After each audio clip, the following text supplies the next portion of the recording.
If you're going to do a lesson on selective picking technique, you dang well better ask the guy who coined the term to help out. Yo, what's up everybody? Tosin Abasi here. Just jumping on Uncle Ben's YouTube to give you some selective picking tips. So on today's video, myself and Tosin Abasi are going to give you guys everything that you need to get started on becoming lean, mean, selective picking machines.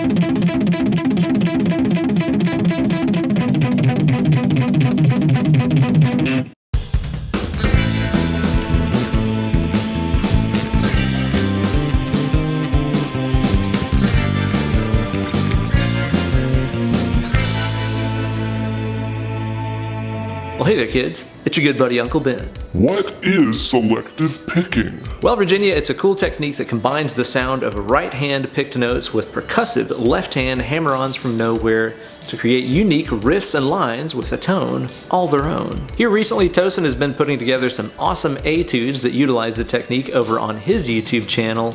And on today's video, we're going to give you guys the tools that you need to start tackling those things and picking more selectively. As always, downloadable tabs and charts plus a bevy of bonus lessons, backing tracks, and more are available to everybody who supports my channel over on patreon.com/Ben Eller Guitars. This week I'll also be uploading a very special bonus video just for my loyal Patreon supporters that features a cool selective picking arpeggio etude that I made up for myself and you guys to further master this technique. If you want all the bonus goodies but don't have a Patreon account, that's cool too. You can gain access to all the goodies by making a donation to my good buddy Brandon Suttle's fight against cancer by checking out the link to his GoFundMe page in the video description below. Make a donation of any kind, take a screenshot with proof of your donation, and then email that to me over at benellerguitars@gmail.com. Just put GoFundMe Brandon or something like that in the subject line so I can find it.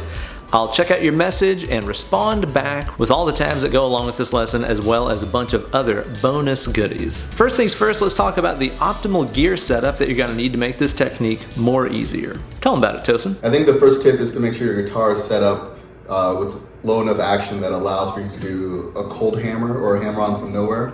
What I mean by that is a lot of the note groupings begin with your left hand without the pick. So you need low action, I think, just to facilitate getting that sort of note production without too much effort.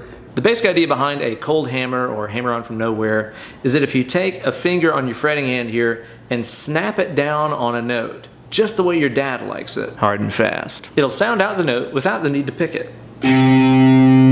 Yeah, obviously Tosin was using those Tele-style single coils in that beautiful Abasi guitar he was holding, but I find that if your guitar has hamburger pickups in it, like mine does here, using a split coil tone really helps to shape the tone and scoop off some of that noisy bottom end off of the tone so we can hear the fundamental note itself a little bit better.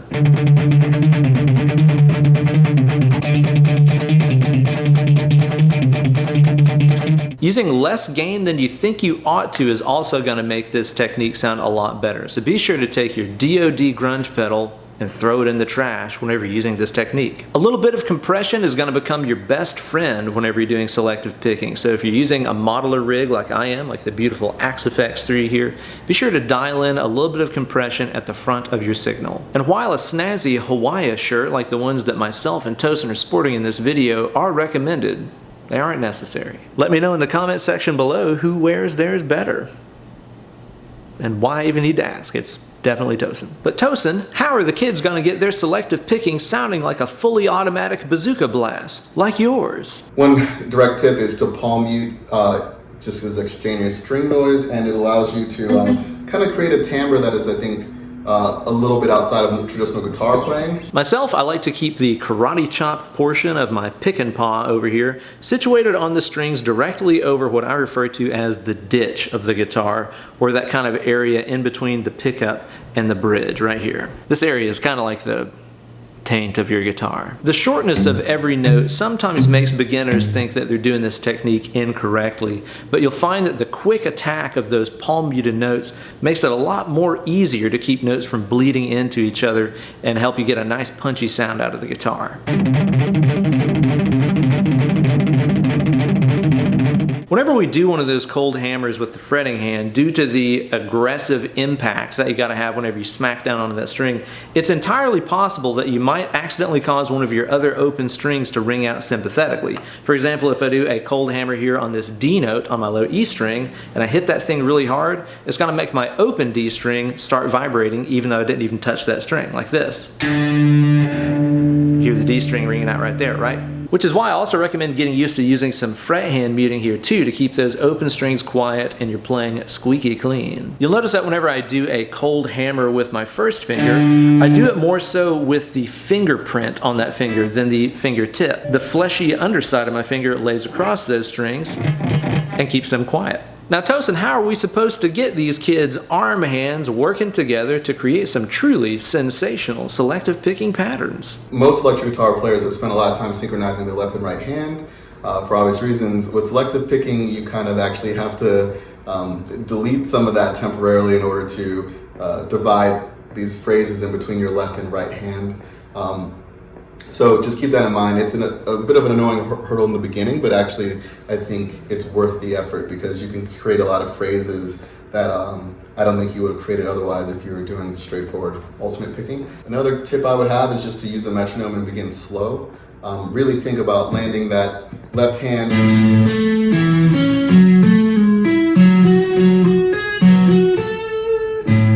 in a way that sounds like, you know, the note quality is musical and deliberate. A lot of selective picking passages begin with a cold hammer over here and are followed by some picked notes. I call phrases like this left hand leading. Let's start off by setting the metronome to a comfortable medium pace, like 100 BPM. Now what I'm going to do here is to mute the strings. Again, I got my right hand over here in the ditch. My left hand fingers here are just laying across the strings. I'm going to start that metronome up and then just start beating out the downbeat here with my left hand like this.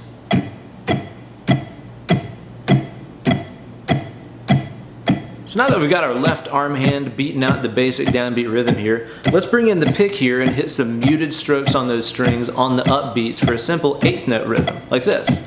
1 and 2 and 3 and 4 and 1 and 2 and 3 and 4 and. As you do this, I want you to concentrate on the fact that your left hand is essentially the metronome that your right hand plays to. Really get used to feeling the groove over there in the fretting hand. A lot of selective picking phrases begin with a left hand hammer on and then are followed by 2 pick strokes. So let's pull that metronome up again right here, and this time we're going to beat out that basic rhythm over here with the fretting hand and follow every left hand slap with a downstroke and upstroke of the pick to form triplets. 1, 2, 3, 1, 2, 3, 1, 2, 3, 1, 2, 3.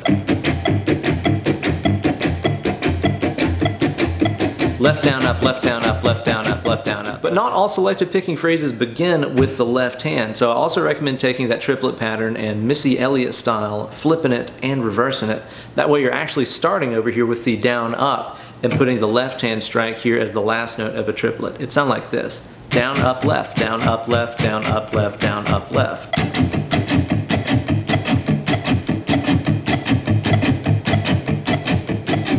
You can even up the accuracy and speed by turning this into a simple 16th note groove by playing one left hand slap followed by down, up, down over here in the picking hand. That way you get a total of 4 notes happening over every beat.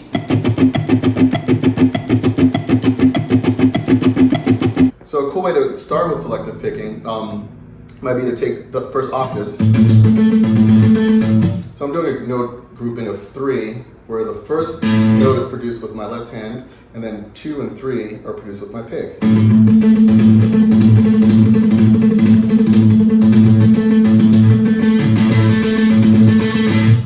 So the cool thing about this technique is that a left-hand cold hammer can be followed by any number of things. It can be followed by a pick stroke happening on the same string, or maybe even a pick stroke happening on a different string. You could also increase the number of notes that are picked after that cold hammer on, either on the same string or on an adjacent string, like this.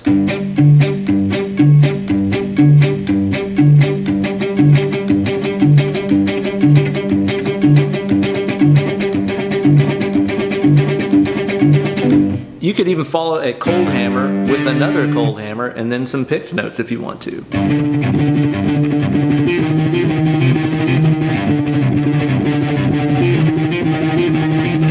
And then I would take simple things like you could take an A major power chord. This is actually a John Bertucci exercise that I used to play all the time based off of his Rock Discipline video. If you haven't seen that, you gotta check that out. But you're just playing the A major chord intervallically.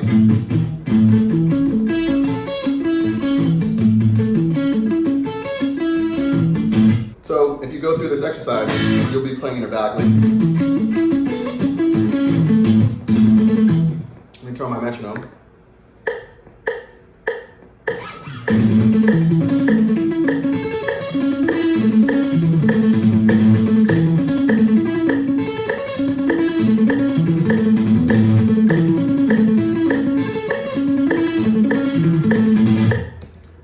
So that's like really useful because you're covering all the strings, and it just gets you into, you know, the physicality of navigating all the strings with selective picking. One of the ways that I started using this technique is to take an open string that corresponds to the root note of a scale, and then basically use the left hand over here to do those cold hammer-ons and play that scale pattern, while then alternating between a cold hammer-on and then that open string. For example, I could play this G minor pentatonic scale pattern down here.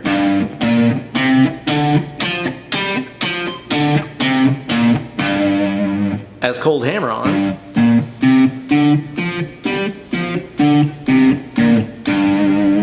With a single, double, or even triple open G string happening after every one of those.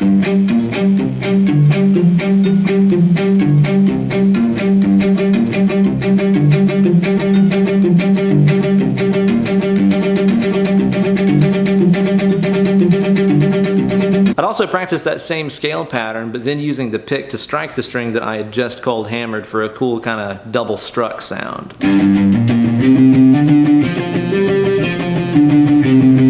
One of the coolest ways that Tosin uses this technique is the combination of picking open strings and then using the left hand to outline arpeggio shapes for a really cool, like machine gun blast, super rhythmic arpeggio sound. Tell them all about it, Tosin. Another thing you can do is target an open note, like a pedal tone. Right now I'm targeting my B string, and I'm playing a C major 7 chord. And the B would be that 7th degree.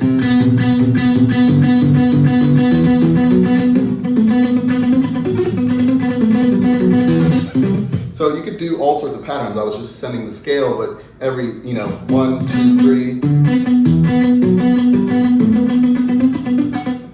Some interesting patterns.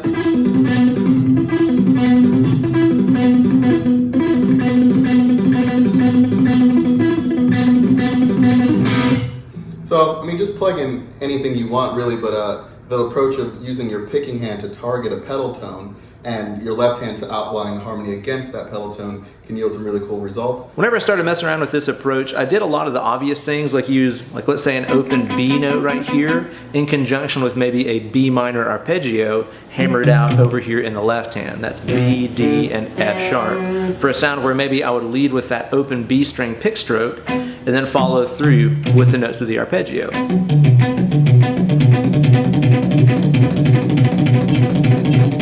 Or for example, using this open high E in conjunction with an E major arpeggio shape. But then I started trying to think outside of the harmony box a little bit and use those open strings for some unusual intervals. Like for example, if you have a C minor arpeggio right here in the left hand, that's C, E flat, and G, I can use those notes in conjunction with this open B note again. And again, in relation to C minor, that B sounds out as a super spoopy major 7 interval, which gives us that really dark minor major 7 sound that me and the Faceless love so much.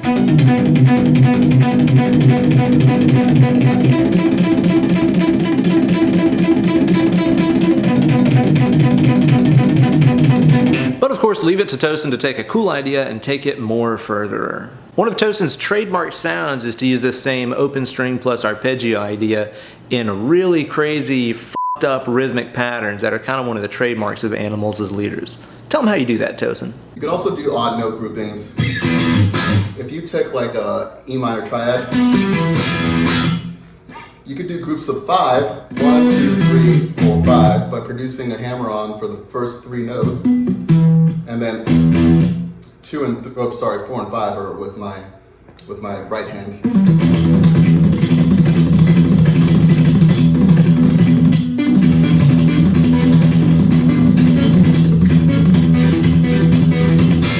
Let's try an example of this using our palm muted open G string right here and outlining an F minor triad in the left hand. That means I've got C, A flat, and F notes happening over here. Now I could do the same pattern that I've been doing the rest of the video, where I start off with a picked note and then have 3 left hand notes for a total of 4, right? 1, 2, 3, 4, 1, 2, 3, 4, 1, 2, 3, 4. But obviously I want that to sound more proggier, so I need to mix up the rhythm a little bit. So I could either strike that G right there once and then do the hammer-ons for a total of 4 notes, or strike it twice and do the hammer-ons for a total of 5.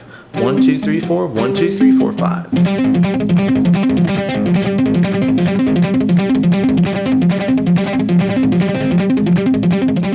You can use those odd note groupings to create deliberately crazy rhythms, or use some simple mathemagic to create stuff that flows a little bit more smoothlier. What I mean by that is if you take any odd numbered phrase, like let's say that 5-note phrase that you get whenever you strike the open string 2 times and do 3 hammer-ons, 1, 2, 3, 4, 5, and follow that by another odd note phrase, like a 3-note phrase that I could get if I went 1, 2, 3. 1, 2, 3, 4, 5, 6, 7, 8. That's an easy grooving total of 8 notes that fits very smoothly over a beat.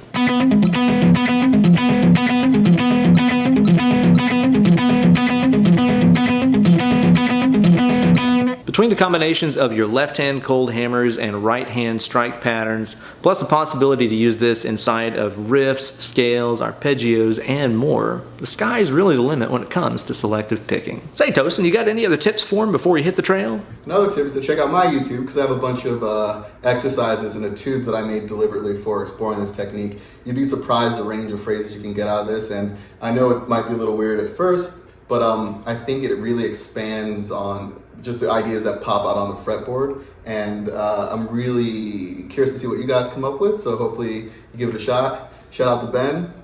See you guys later.